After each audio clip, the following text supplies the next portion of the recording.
What's up, everybody? My name's Big Cam and welcome back to another Monday morning Comically Boston podcast where every Monday we discuss the week in nerddom. So we're back for another weekly nerdy news, and this was a pretty big one. We got some big The Batman Part 2 news and Sebastian Stan being Harvey Dent. But we'll get into that in a moment, and some other just brief news, some movie posters that came out that I want to talk about, some Lord of the Rings news that Empire Magazine dropped some little exclusive information for the other day, some brief little 007 news, a little bit of Star Wars, a little bit of Marvel, a little bit of DC, and then at the very end of today's show, we're going to discuss the 83rd Golden Globes and their award winners from last night, and Nikki Glazer hosted, so that was really good. And I actually quite enjoyed myself. It was a good time and a good show, and some of the speeches were really good and some of the presenters were really funny. Don Cheadle and George Clooney killed me, very funny. But we'll talk about that towards the end of today's show. But let's not waste any more time, y'all. Let's jump right on into it and see what this week has to offer in nerddom. First up today, we got a movie poster from director Sam Raimi starring Rachel McAdams and Dylan O'Brien. And I believe this is like maybe like a boss and his like secretary or something's on a ship, and she's supposed to be kind of like a useless secretary and like maybe going to be getting fired soon. And then they're like in a plane crash or something and they need to survive on their own, and he's useless and she ends up, you know, having the survival instincts type of thing. And that's just from the brief one trailer I saw one time, you know, so I haven't necessarily looked into it, so I could be a little bit off on what this movie could be about. But the cover here, you can see Dylan O'Brien in the background, he's like crying and looks dirty, and she looks filthy and maybe covered in blood or oil or something. She's got a knife and she's screaming, she's you know. So Rachel McAdams, I absolutely love her from like Doctor Strange as the his little like love interest there. But Rachel McAdams, so goddamn beautiful. And Sam Raimi's a hell of a director, you know, so, you know, going back to do a movie kind of like this, you know, maybe more along the lines of like the Evil Dead movies that he used to be real famous for. So I don't know, maybe this will be an interesting film that I might have to go check out in theaters and in 3D January 30th. So comment below if you have any interest in Send Help, or if you would like me to maybe do like a trailer reaction breakdown on the channel. Comment below. Now, I haven't seen the other 28 Years Later movies. I think 28 Years Later came out last year, and then this is the Nia DaCosta follow-up to that film called 28 Years Later, The Bone Temple. And it also has the guy that played the vampire in Sinners. I think his name's Jack O'Connell, I think. But this weird Cinemark poster looks real creepy, and I don't know what the 28 Years Later movies are about. You know, it just kind of has this like toxic logo, which I think is like, you know, radiation or like, you know, nuclear radiation type of symbol. I could be wrong, but I don't know. It was like 28 days later, and then 28 weeks later, and then 28 years later, I think is what the three movies were. And then this would be the fourth film of the 28 Years Later franchise. So if there's any more, let me know. But should I watch this franchise? Should I get into it? You know, I heard 28 Years Later was pretty good, but also looked pretty creepy. You know, definitely didn't interest me just from the trailer I saw from it. So I don't know, maybe somebody that's seen this, comment below, like, would I like it?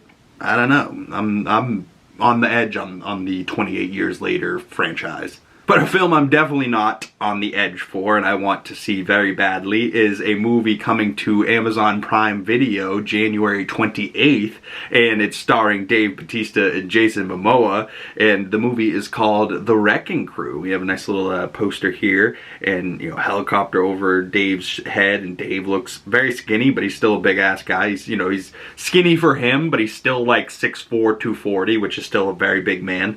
He's got a nice leather jacket, his tattoo tattooed hands. And then Momoa, of course, being Momoa. And I think this is set on like the Hawaiian island, you know, type of thing. So, you know, more so Jason Momoa's home.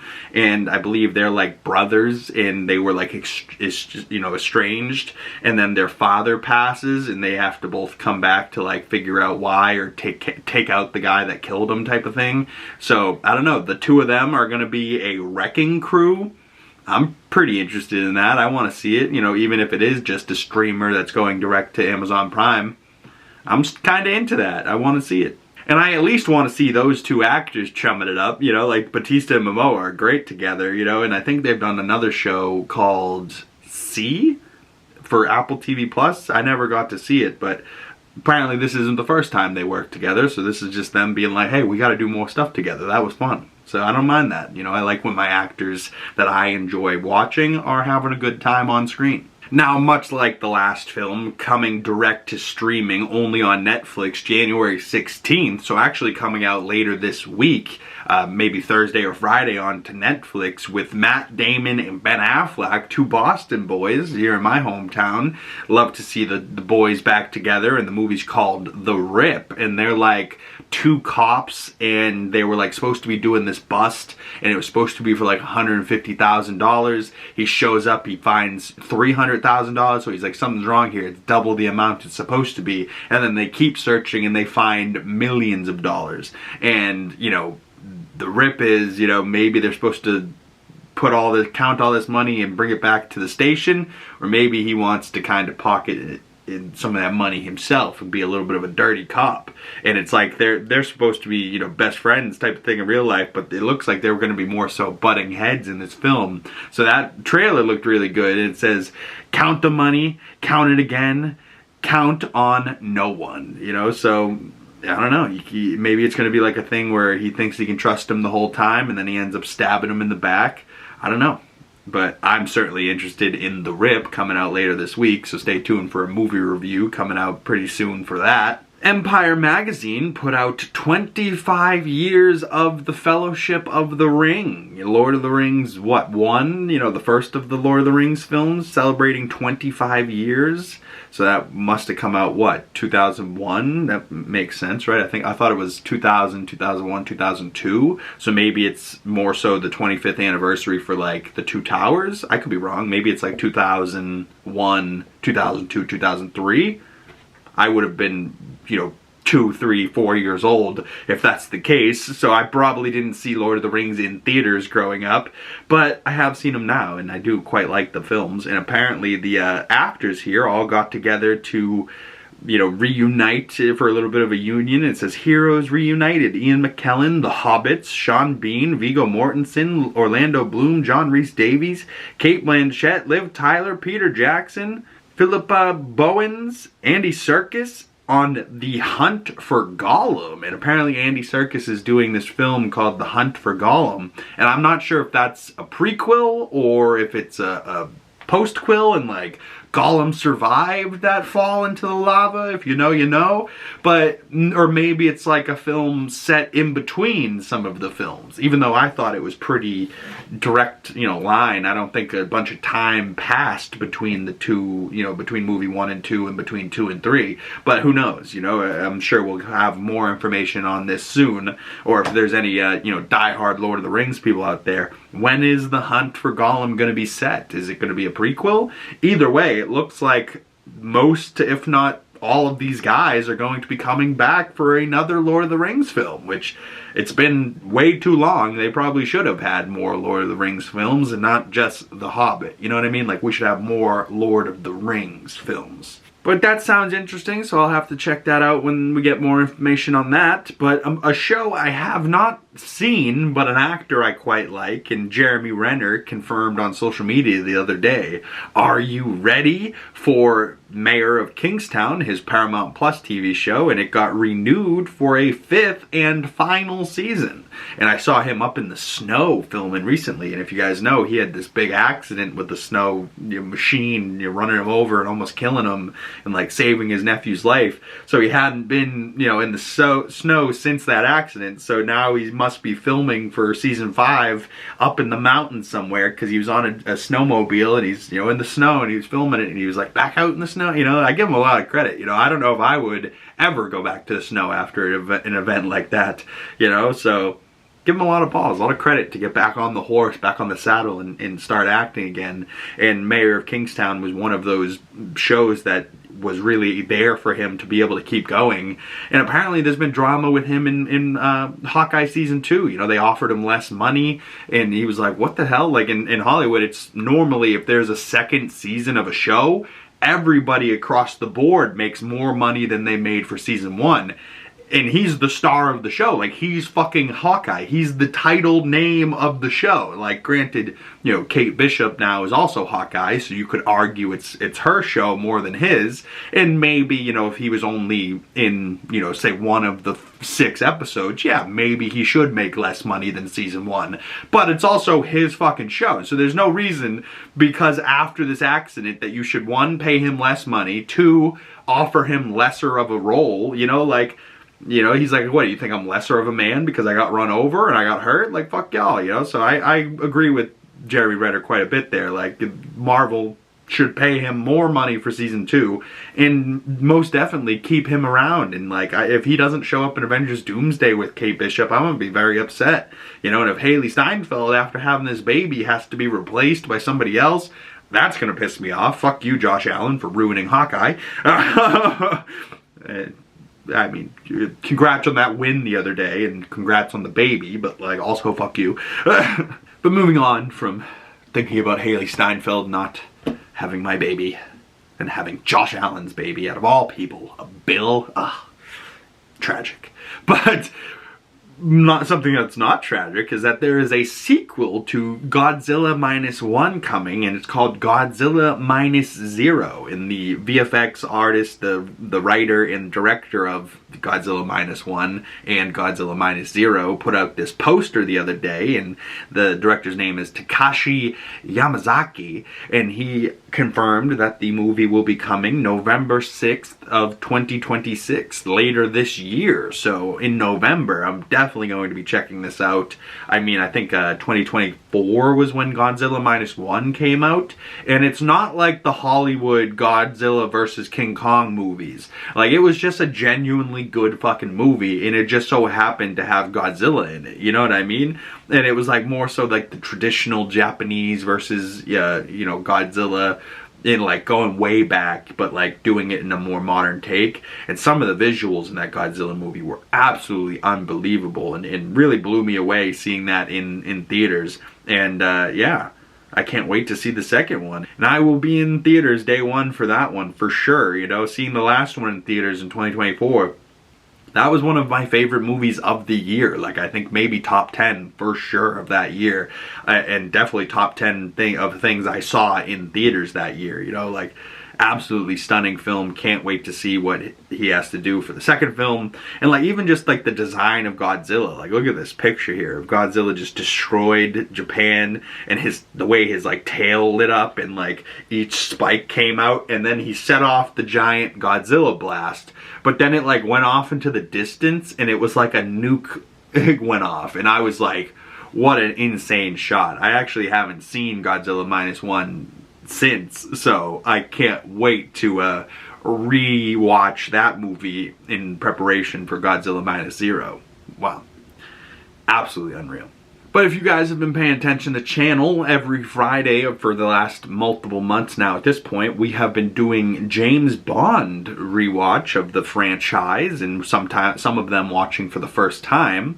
And we've also been briefly discussing that, like, hey, Denis Villeneuve is going to be directing the next Bond film. Who is going to be the next Bond? And the front runners originally were like Jacob Elordi, Tom Holland, Harris Dickinson. I haven't heard those names since. But what the name I've been hearing rumored recently is the front runner for the 007 and for the new James Bond is Callum Turner, which I quite like, and I have said in previous videos that, you know, he does look the part quite well.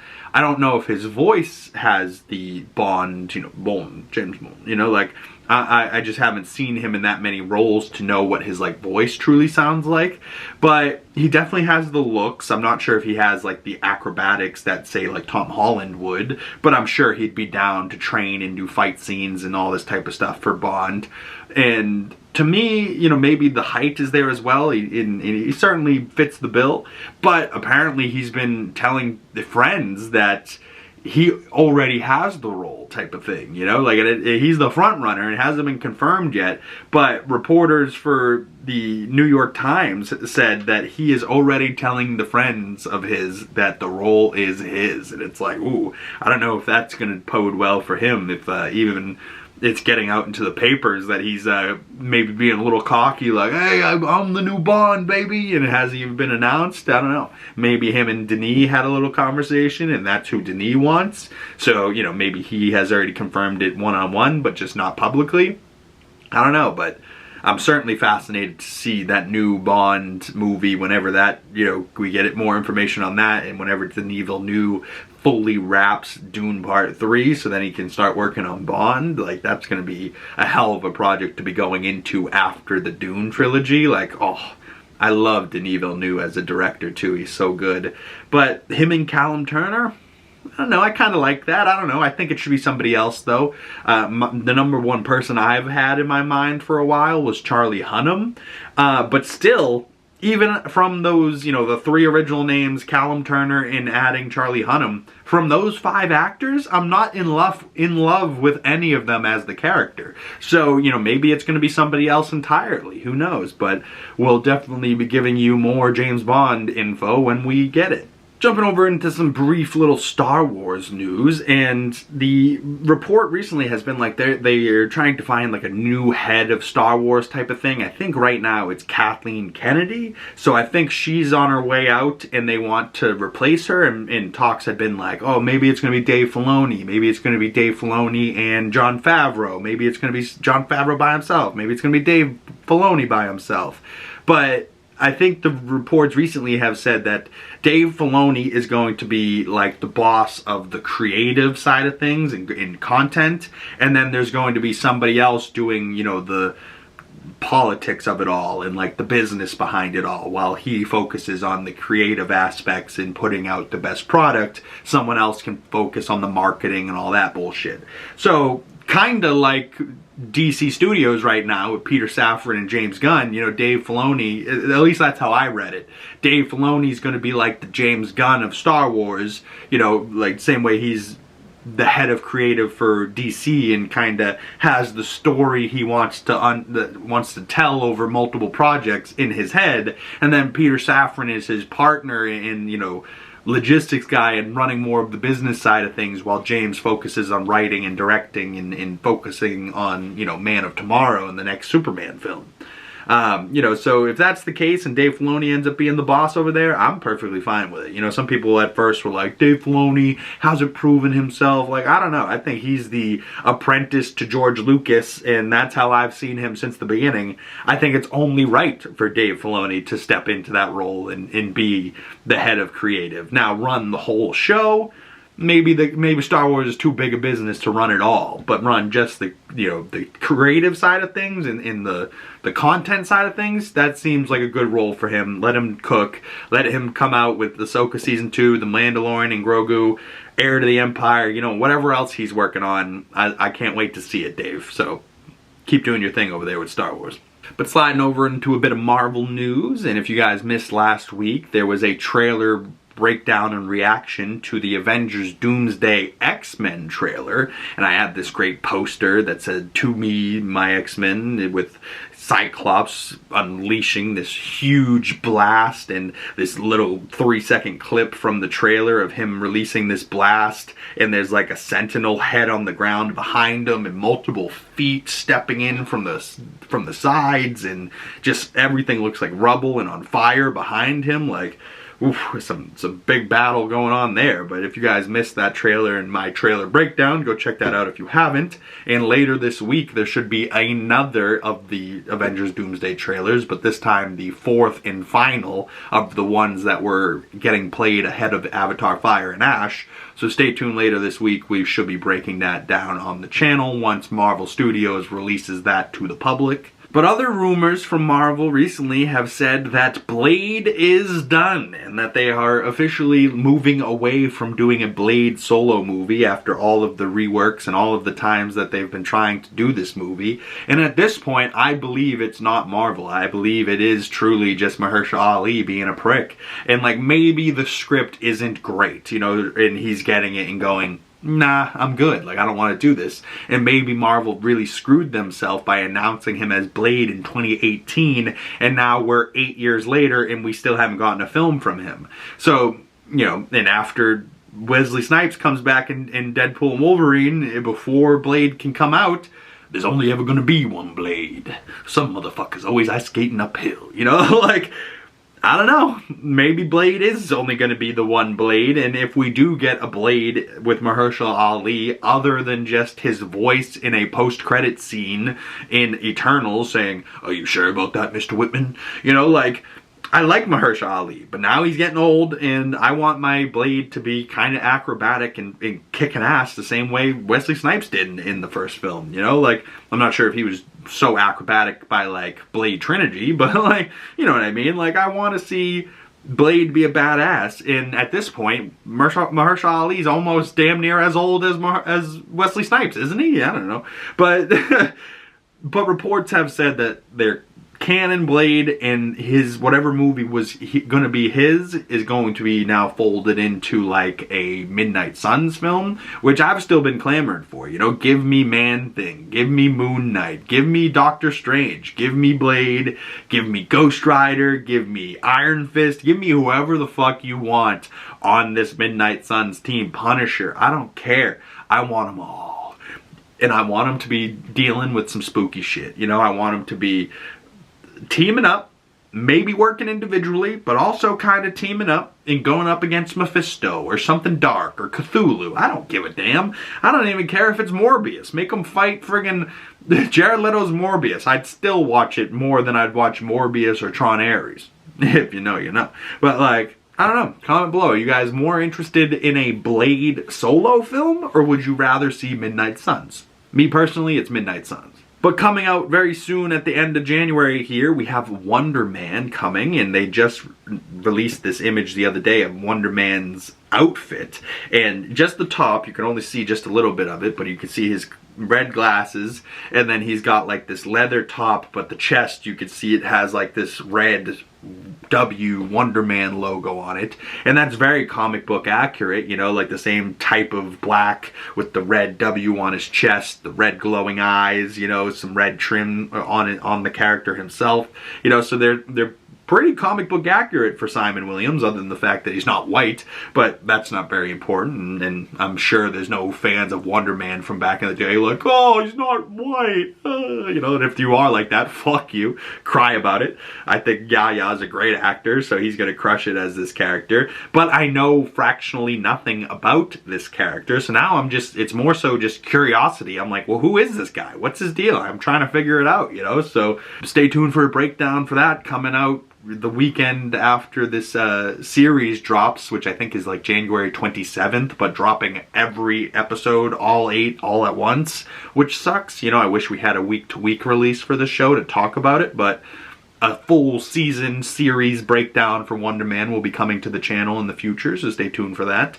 But yeah, so he's pretty comic book accurate with his superhero attire, but even like his street clothes, where he's got like this red coat and the red glasses and black underneath, and like in the comics he's got like a yellow belt and yellow cufflinks and shit, but doing that more modern, he's got like, you know, the black underneath, he's got the red coat, the red glasses, You know, like I think they're doing a pretty good job of like staying pretty comic book accurate, but also doing this like meta, making a superhero project, dealing with superhero fatigue by making another project about superhero fatigue. I don't know. It might go right over some people's heads. Some people might really hate it, you know, and I'm quite worried to see the discourse online about this one, but I'm still fascinated to see what it is and what it's about. So at the very least, I think Yaya and Ben Kingsley will be very, very funny together, so it should be at the very least entertaining. Alright, switching up over into a bit of DC Studios Supergirl, and we only just got another image from this, no new trailer or anything like that, just one image from USA Today and another new look at Millie Alcock's Supergirl. And in this image, she looks like her hair is a bit maybe windswept, maybe beat up, you know, she maybe looks like she got a little bit of ash on her forehead or something, so maybe this is post-fight and she just, you know, beat somebody up and she's kind of like, whew, yeah, that was tough, you know, but it also looks like she's maybe in some type of ship, and there's some guy in the cockpit behind her flying this ship, but it looks like this, like, big metal practical set. Yeah, interesting. Wonder what she is doing there, but I do really like just how her vibe looks, you know, the Superman logo on her chest, the skirt, the gold belt. I can't wait to see Millie Alcock as Supergirl. I'm in love with her already. And some of the images of, like, this image released, and then there was people commenting underneath it. So funny. There was a comment that said, "I'm going to be barking at the screen more than Crypto." And I was just like, woof, you know, the same, brother. I see Millie Alcock, I'm gonna be in screen going, woof, woof. It would be like all the other dogs in the theater, just like Crypto, you know what I mean? But sliding in to the Batman Part 2 news. So it just started last week, you know, or actually started a few weeks ago, where Scarlett Johansson had been cast, and everyone was like, who's she going to be playing? Should it be Andrea Beaumont? Is she going to be this? Is she going to be that? And we still haven't necessarily gotten a confirmation on her character. But at first it was rumored, you know, who could Sebastian Stan be playing in the Batman Part 2? And everybody started throwing out, oh, he would be a great Harvey Dent. He'd be a great Two-Face. I'd love to see that. And I agreed with them. And the original picture I saw was this picture of Sebastian Stan, and then this picture of the Two-Face. And I was like, you know, comic book accurate, hello, and I see Sebastian Stan. But I don't know if I want him to look, you know, comic book accurate like that, with the black hair on one side, white on the other, and this like fully burned, crazy face on the other side. I don't know if I'd want him to look like Tommy Lee Jones's Two-Face, or more like Aaron Eckhart with the like burned away, which is what some people had going. But now the rumors then started speculating like, oh shit, well, for years Sebastian Stan wanted Bucky and Black Widow to be together doing a thing with him and ScarJo, and they were trying, but they never got it to come to fruition. So now everyone's like, oh shit, is he playing Harvey Dent and she's playing his wife or girlfriend or something, and like they're gonna be together in the film? I think so. I think that might actually be the case, and it just comes to fruition. Instead of in the Marvel universe, we get it in the DC, which is just hilarious. But then Sebastian Stan's makeup artist, Michael Fisher, started sharing on his Instagram stories after the rumors started speculating on who, you know, Sebastian could be playing. He started putting out these pictures, and then all of a sudden this picture dropped where it was like Sebastian on one side, and then like maybe a decayed drawing on the other side, but, you know, implying Two-Face, and everyone, you know, dropped the eyeballs on that, like, what is this guy doing? And then he dropped another picture later, a couple days later, and this was like a fan picture that I saw, and he just like cropped in on the face, and maybe he's grabbing these images so that he now has inspiration for what he wants to do to Sebastian, and hopefully they do it with prosthetics and practically, but I think they're gonna have to do it more like Aaron Eckhart from The Dark Knight, and it's gonna have to be, you know, more like CGI dots, and they recess it, you know, because if they can do it with the prosthetics, but it still adds a layer on top of the face, and it looks, you know, creepy, but it doesn't look like part of his face was burned away, you know, like to go the other direction, like if you want to add on top, prosthetics work great, but to go in the other direction and go, you know, depth wise towards the skull, I think they're gonna have to do it in CGI. But his, makeup artist here dropped this picture, and I think this looks great. It's creepy, but also great. Sebastian Stan, clean, handsome, brown hair on one side, white, crazy hair on the other, a red, burned face with the eyeball still there, looking at you creepy as fuck.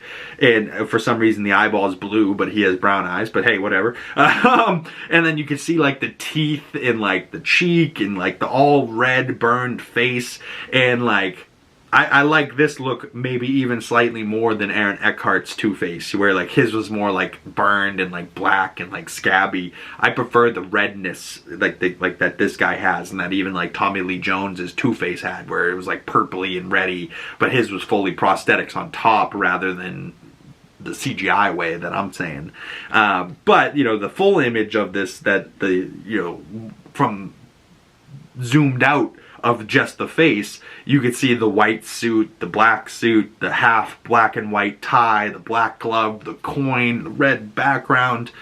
God, just from this image alone, I was fully invested and fully here for not only Harvey Dent, because I'm sure in the Batman Part 2, we might not see him as Two-Face. He might just be Harvey Dent the whole time, and we might see Bruce, interacting with Harvey Dent. Or maybe Batman, in the same type of way that Aaron Eckhart did in The Dark Knight. He's dealing with, Gordon and Batman, and trying to fight crime that way. But from what Matt Reeves had said about the Batman Part 2, it looks like it's going to be more of like a Bruce Wayne story. And I was picturing more of like the Court of Owls. But if it's more of like a Harvey Dent dealing with the city, maybe it plays off what happened in the Penguin, where the Penguin's kind of like getting into like the city's politics and like trying to infiltrate it that way instead of just through the drugs and that, the streets. But I love Colin Farrell. I love that he's going to be in it as the Penguin. Now we got the Two-Face. That's 2. We know we got Paul Dano's Riddler. We got Barry Keoghan's Joker. So that's 4 big Batman villains. And we're only in Batman Part 2. Now, granted, Batman Part 1 came out in 2022. And this is going to be 2026, maybe 2027 by the time it comes out. So, I'm being patient, Matt Reeves, but goddamn, this better be fucking good. And Michael Giacchino, you better already be working on the score for this film, because after what you did from Batman Part 1, the score needs to be just as good, if not better, for the second film. And I also was picturing, more of like an icy Batman, versus like Dr. Freeze. So to be like getting Sebastian Stan and like the Two-Face into the mix and not going that route, maybe it's going to be entirely different than what I think this movie's going to be. And, maybe Batman Part 3 is more of like the Court of Owls, Dr. Freeze, and like that's the third movie rather than the second movie. But I don't know. I'm fascinated to hear more about the Batman Part 2.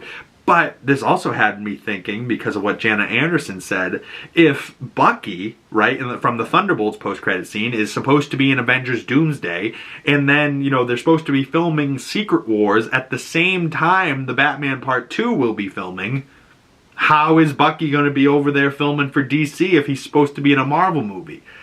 Is Bucky not long for this world? Is Bucky going to die in Avengers Doomsday, so he's not going to be available for Secret Wars? Potentially, or maybe he's just not in the movie that much and they worked it out scheduling-wise that he can go over and do the Batman Part 2 and he won't have to be there for Avengers Doomsday or Secret Wars filming. But this has made me, very excited for the Batman Part 2, but highly nervous for my boy Bucky in the MCU, being like, what is going on there? Is he going to be surviving the next battle here against Doctor Doom? I certainly hope so, I mean, he's been through enough. How's he going to die now? Fuck. I just had an even worse thought. We know Chris Evans is going to be back, but it said Steve Rogers will return, not Captain America. So what if Steve Rogers returns, but as Hydra Cap, and Hydra Cap kills Bucky? Oh, God, the heartbreak. Shit. No. Why did I put that thought in my brain? I'm so sorry. I now had to put it into your brains, but that's it. That's it. That's the news portion of the show. Comment below your thoughts on the Batman, Supergirl, X-Men, Days of Future Past, and like what their X-Men involvement is with that, and like the X-Men trailer from last week, the Doomsday trailer coming up later this week. Comment your thoughts. Midnight Suns, Blade, Wonder Man, 007, Star Wars, you know, all the movies we talked about at the beginning of the episode. Comment below your thoughts on those.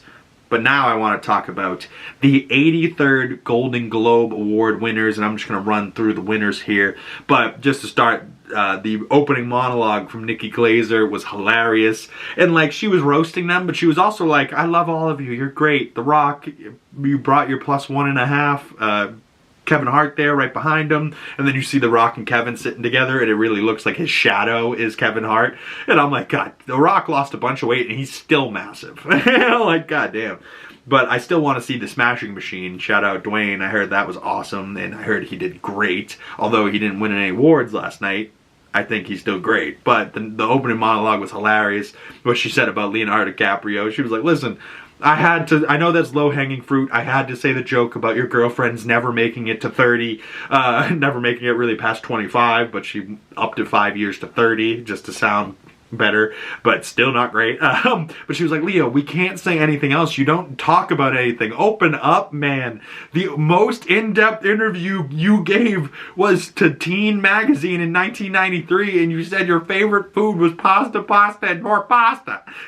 Like, and it was 100% true, but, you know, Leo looked a little loose in the crowd last night, where normally he doesn't. Normally he seems like he doesn't want to be there. So maybe it was because one battle after another was winning, but like he didn't win. But also like, I don't know, man. I really hope to see Leonardo DiCaprio on like Happy, Sad, Confused with Josh Horowitz on like a podcast like that, nerding out about movies, but also just opening up a little bit. Give us, you know, like we all love Tom Holland, and we all are... I said Tom Holland, which we do love, but we all love Tom Hiddleston as Loki and as an actor. But when he talks on like Jimmy Fallon or Kimmel or on Happy, Sad, Confused, you see what kind of man he is. And then you're like, oh, I fucking love this guy. And then whatever he does acting, you're like, I love that as well. You know, like it only enhances our experience for movie lovers and cinephiles when the actors are really cool in general in the first place. You know what I mean? Like, and then when actors are working with other cool actors and then they get along and they seem to have a good time on set, that always adds something to a film for me. You know, like when you can tell the actors on screen were having fun off screen, it makes the movie better. It really does. But jumping into the Golden Globe Award winners, the first one of the night was for Best Supporting Actress in a Motion Picture, and that went to Tiana Taylor for One Battle After Another. And she was not expecting to win, but she did, and she gave a great speech, which was hilarious. And it was good that one of the best speeches of the night was the first one of the night, you know, kick it off well. This next award was Best Supporting Actor in a Motion Picture for Stellan Skarsgård for Sentimental Value. Very unexpected award winning there, and he decided to give his speech, you know, take his time from his speech to shout out theaters and go see a movie in movie theaters. That's the best way to see it, you know. And although I won't see Sentimental Value in theaters, I do want to see it just to see what the hype's about. Best Actor in a TV Series Drama went to Noah Wyle for The Pit. Any The Pit fans out there, it keeps winning, so it must be good. It must be better than General Hospital, at least. Best Actress in a TV Series, Musical or Comedy went to Jean Smart for Hacks. I feel like she wins every year for Hacks. Best Actor in a TV Series Drama went to Owen Cooper for Adolescence. He's pretty much been winning every single show for Adolescence, so shout out that show. I haven't seen it, but I have heard really good things, and it's apparently like every episode is one take, which is like hard, but also really probably interesting to see. And apparently they're making an Adolescence season 2, so stay tuned for that, y'all, if you're Adolescence fans out there. Best Actor in a TV Series, Musical or Comedy went to Seth Rogen for The Studio, which was hilarious on Apple TV Plus, if you guys want to go check that out.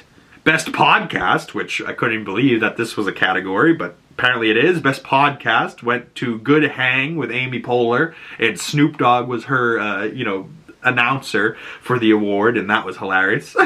Best original song went to Golden from K-Pop Demon Hunters, yada yada yada, probably should have gone to Sinners. Best screenplay for a motion picture went to Paul Thomas Anderson for One Battle After Another, so Paul Thomas Anderson keeps winning for that movie, so now it's only every time I see this movie win for something, it only doubles down for me that I need to rewatch that film.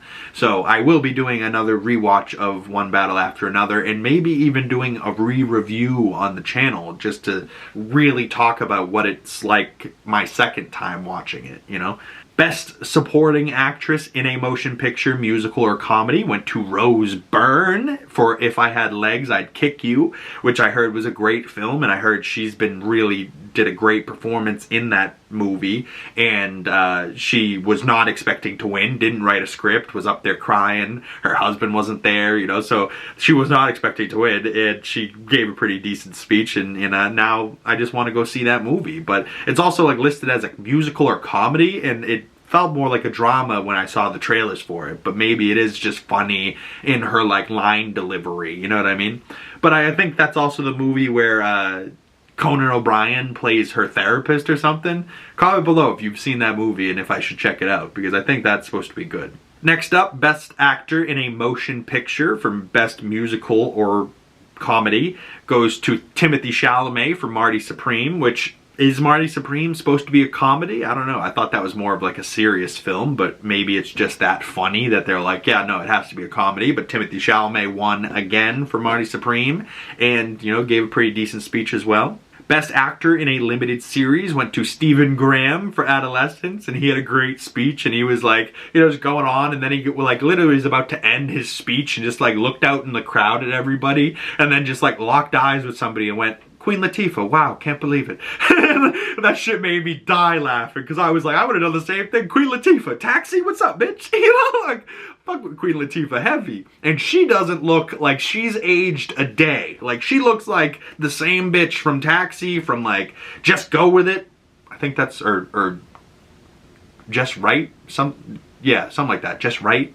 Or, yeah. But Wright spelled W-R-I-G-H-T, because that's her last name in the movie. And it's like her and Common. It's like a basketball rom-com. I fuck with Queen Latifah. She's great.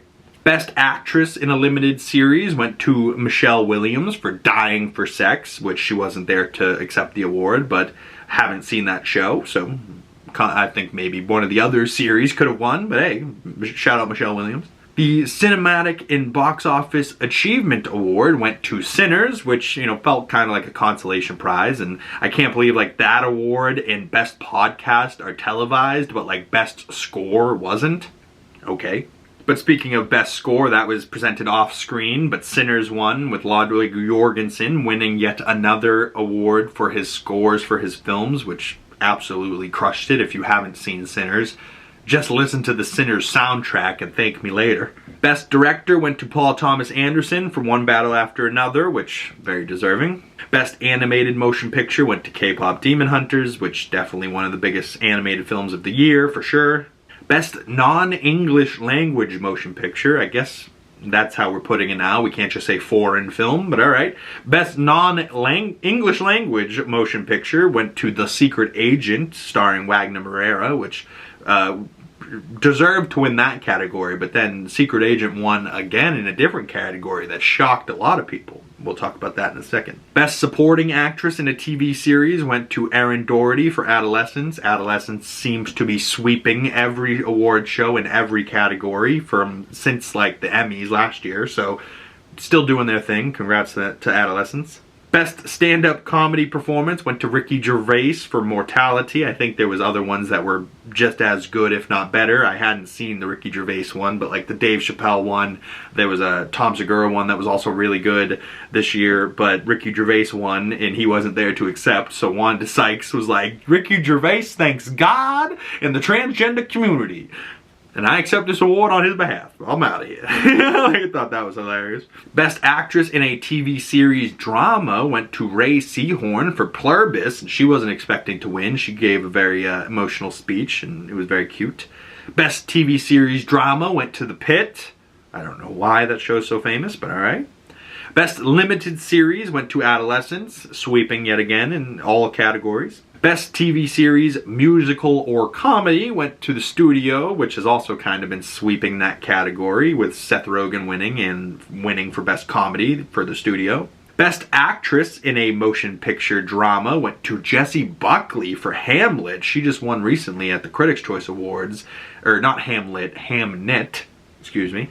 But Jessie Buckley, either way, she gave a great speech last week, gave another great speech this week. And yeah, Hamnet might need to be a movie that's climbing my list on what I need to watch. But Best Actor in a Motion Picture Drama went to Wagner Moreira for The Secret Agent, which was a big category, and he was not expected to win, but ended up taking it home. So that just, like, goes to show me that I wanted to see The Secret Agent. Now I'm really excited to see The Secret Agent. It might be really good. If it's winning awards, it might be great, you know? And Wagner Moreira, I've loved him since seeing him as Pablo Escobar in Narcos, but since he's done things like Civil War last year or 2 years ago, that was a pretty damn good film, and now he's doing The Secret Agent, so I can't wait to see that film. And if it's streaming anywhere, comment below, let your boy know so I can go check that out. Two more. The Best Motion Picture, Musical or Comedy went to One Battle After Another, which I saw One Battle After Another. I don't know if it really should be in the musical comedy category, but hey, there was some funny ass things in it. So maybe when I rewatch One Battle After Another, I'll just give myself permission to laugh, you know, and just be like, this is funny, let it be funny, you know, where like the first time I watched it, maybe in my brain I was like, is this serious or is this funny? And I was like playing that game in my brain trying to figure it out rather than just experiencing it, you know? So I really do think I need to watch One Battle After Another again. In the final award of the night, Best Motion Picture Drama, which was a stacked category, and Hamnet won, and they were not expecting to win. You know, literally, Chloe Zhao, the director, was like, what? Us?